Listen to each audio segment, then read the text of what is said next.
Rooted in ancient Finnish lore, Noiduin emerges with their first full-length album, Lovi, an homage to an otherworldly state or space, a rift between worlds, and a place of crossing where the veil between the living and the dead thins.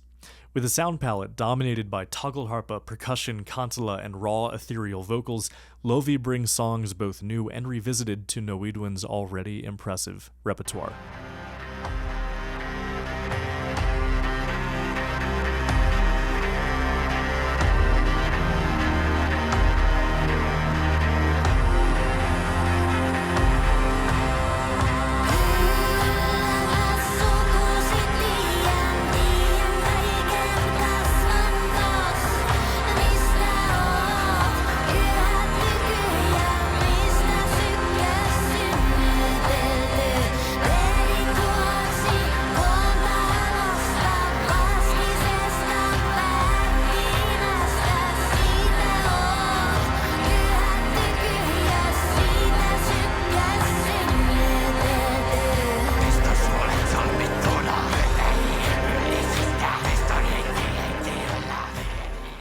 So dedicated listeners of the Nordic Sound will know that I have a soft spot for Finland, be it the Karelian embroidery, the folklore, the unparalleled quality of folk metal, or the endless dark enchanted forests of Sibelius's tone poems shrouded in mystery. I've always had a special place in my heart dedicated to the folksy, woodsy Finnish aesthetic. So when I first stumbled upon Noiduin's demo Korven Kolkan Kainalossa back in 2022, it satisfied the missing, pine-drenched Finnish aesthetic within dark folk that I didn't even really know I wanted until they gave it to me. So bewitched from the start, I've been a fan of Noiduin ever since. And trigger warning for any Finns watching, I will be butchering Finnish left and right as it is my weakest Nordic language, so please bear with me here.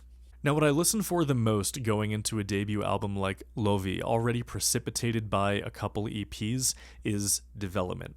How does Noiduin take what they've shown us of their short-form ideas in Korven Kolkan Kainalossa and Alinen and put it to the test of a larger-scale production of a full-length album? And this might be an old-school idea of mine, but I do believe that the EP and the LP or album are different artistic mediums with different purposes. EPs are allowed to be rougher around the edges, hence a demo, while albums have greater expectations to be more cohesive, more professional, and more complete. In other words, to me, the difference between an EP and an album is not just length or number of songs.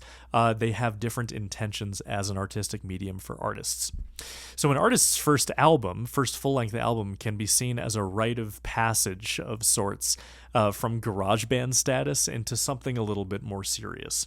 So what I'm more curious about here is how Noiduin shows development from their earlier projects into this first full-length endeavor. So with this framing in mind, there are 3 tracks I'm going to be focusing on in particular as to highlight some key points from this record: Nusma, Karmeen Syndu, and No Status. So with Nusma, the album begins with an austere throat-singing drone, which eventually gives way to a raunchy but very cleanly played tagelharpa line. Striking a good balance between the droning style of dark folk tagelharpa and the more melodic style of traditional tagelharpa, the listener is put in both familiar and new territory.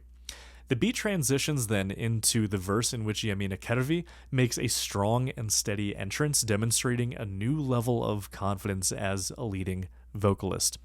The vocal solo towards the end of this track is also one of the standout moments of the record for me, with a spectral presence reminiscent of Heilung's Maria Franz. As the very first track, Nusma sets a confident, steady tone of songwriting performance which will come to define the rest of the record. So whereas Nusma was a new original tune, Karmeen Syndu is a revisited track from the Alinen EP from 2023. The song itself, much like the preceding Pesta Minun, showcases a more primal or feral side of Noiduin's sound with an increased presence of harsh, snarling vocals from Henri Virolainen. I know I'm bringing up this comparison more than I probably should, but it's hard to not compare Henry's vocals to the harsh growling of Kai Uwe Faust in some of Heilung's tracks such as Tenet.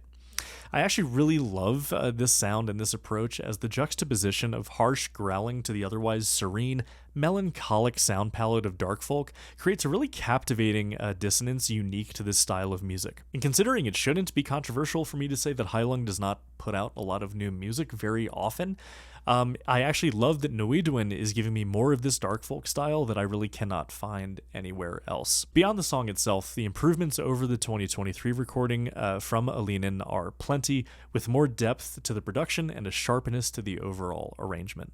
No Status then closes the record on a stylistic cliffhanger, promises a bunch of different paths forward for Noiduin with whatever they do next, putting the versatility of Noiduin on full display. The track opens with a snarling, hypnotic chanting before transitioning into a more melodic and soaring vocal section, a contrast that immediately evokes Nutland for me. But this doesn't stick around for long, as the track gives way to a kantele solo, which introduces a stunning verse led by Yamina's most impressive vocal performance to date. The overall feel of the verse and chorus immediately brings to mind equal parts of Ardruna and Runehild, but with an expression that is uniquely their own.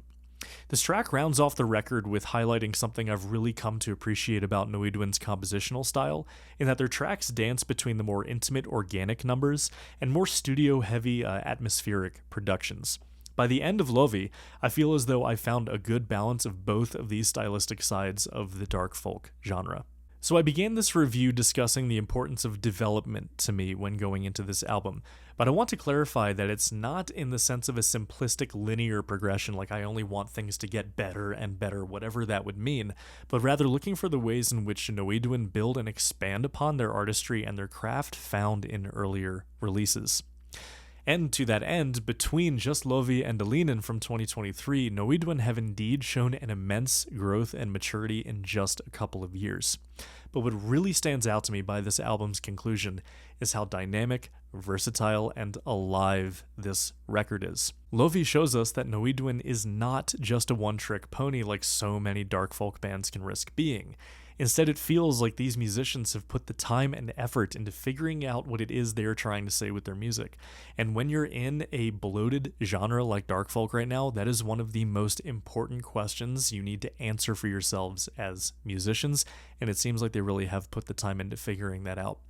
And with answering this question comes a genuine work of art that could only be their own. Of course, inspired also by the pioneers of the genres which have come before them.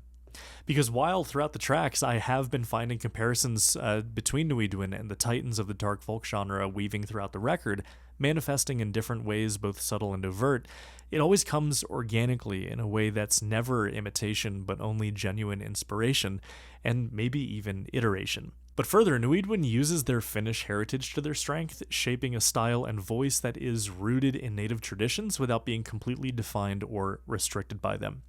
In other words, Noiduin I'm assuming, sees a gap in dark folk for this Finnish perspective, and I can tell that it seems like they're making music for themselves before anyone else, and with it they are finding people who are also looking for what they were looking for, and now they're giving us, which is a role or something that is important for a band to fill, and they are doing it very well.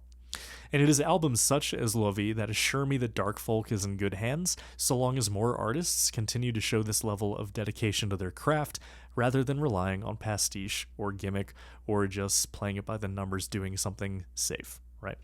So, guys, I hope you find the time to listen to Noiduin's new album. I've been a fan of these guys for a very long time. I interviewed them a couple years ago on the main channel. Please check that out if you haven't.